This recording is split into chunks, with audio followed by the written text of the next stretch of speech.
कांवड़ मेले के दौरान हरिद्वार में श्रद्धालुओं की भारी भीड़ उमड़ रही है। इसे देखते हुए पुलिस प्रशासन पूरी तरह अलर्ट मोड पर है।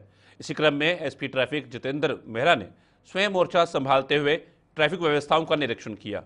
उन्होंने शहर के विभिन्न मार्गों पर पहुंचकर यातायात की स्थिति का जायजा लिया और मौके पर तैनात पुलिसकर्मियों को निर्देश दिए।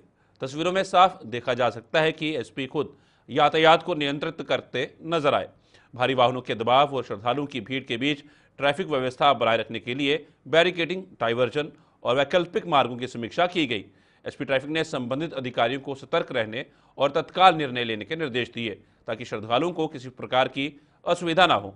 प्रशासन की यह सक्रियता से दिखता है कि ये हर स्तर पर व्यवस्थाओं को दुरुस्त करने की ठोस तैयारी की गई है और वरिष्ठ अधिकारी खुद फील्ड में उतरकर हालात का जायजा ले रहे हैं।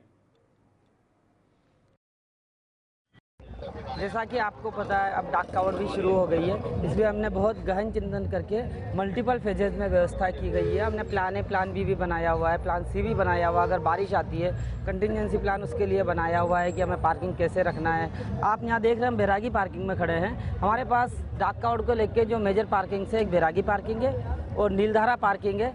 उसके अलावा हमारे पास चमगादड़ टापू पार्किंग है, पंदीप पार्किंग है। ब्रीदिंग स्पेस के लिए हमने लालजी वाला और बाकी पार्किंग भी रख रखी है। बैरागी के लिए हमने डाइवर्जन किया हुआ है, नगला इमरती से डाइवर्जन करते हैं। सारी गाड़ियाँ लक्सर होते हुए, खानपुर लक्सर होते हुए एसएमटी राय से यहाँ आती है। इसके एंट्री के लिए हमने मल्टीपल लेवल्स रखे हुए हैं और उसमें 3 बैरियर लगा रखे हैं। अलग अलग तरह से सुगम एंट्री के लिए किया हुआ है ताकि बहुत आसानी से एंट्री हो जाए। उसके बाद हम यहाँ पे जो भोले के भक्त होते हैं उनको होल्ड करते हैं पार्किंग में। उनके लिए व्यवस्था, वो खाना भी यहीं बनाते हैं, रहते भी हैं, पानी का, टॉयलेट, सभी तरह की सुविधाएं हैं बैरागी में। आज की तारीख में लगभग 6000 गाड़ियां हैं, लेकिन हम यहाँ कम से कम 25000 गाड़ियां पार्क करवा सकते हैं बैरागी में। उसी हिसाब से प्लान किया हुआ है। एग्जिट के लिए हम यहाँ पे बिल्कुल फेज वाइज एग्जिट करते हैं। आप देखेंगे कि जब हम यहाँ से एग्जिट करते हैं तो आगे हमारी टीम हाईवे पे मुस्तैद रहती है। वो डायरेक्ट रुड़की तक पास देती है और रुड़की जाके ही फिर हमारे जो ये वाहन आते हैं ये रुकते हैं, तो उनको फेज वाइज एग्जिट किया जाता है।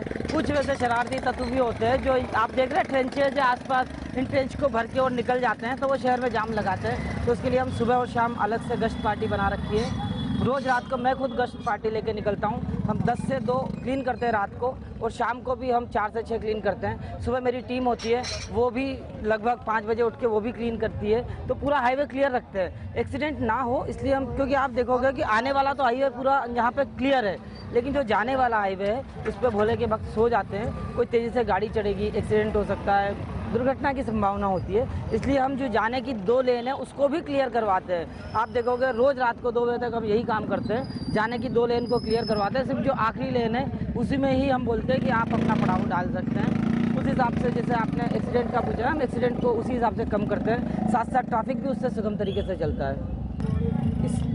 इसमें आप देखेंगे कुछ और चीज़ें भी हम करते हैं, जैसे ड्रोन से हम व्यवस्था को चेक करते हैं। ड्रोन से पार्किंग कहाँ पे खाली है उसको देख के उसी हिसाब से हम पार्किंग में अंदर डालते हैं और जो सेक्टर खाली है उसमें पहले डाल देते हैं। हमने सबको इंटरकनेक्ट कर रखा है। यहाँ पे ड्रोन के माध्यम से देखते हैं, सीसीटीवी से मॉनिटरिंग करते हैं। पार्किंग के लिए हमने QR कोड भी दे रखे हैं ताकि उस QR कोड को स्कैन करके डायरेक्ट गूगल मैप लिंक खुलता है और डायरेक्ट उस पार्किंग में आ सकते हैं। तो इस तरह से हमने सब तरह, अगर बिजनौर से आ रही है गाड़ियाँ उनको नीलधारा में पार्क करते हैं। दिल्ली से आने वाले जो वाहन हैं उनको बैरागी में लेके आते हैं। जो छोटे वाहन हैं उनको हम चमगादड़ और पंदीप पार्किंग में पार्क करते हैं। इसी हिसाब से हमने बड़ा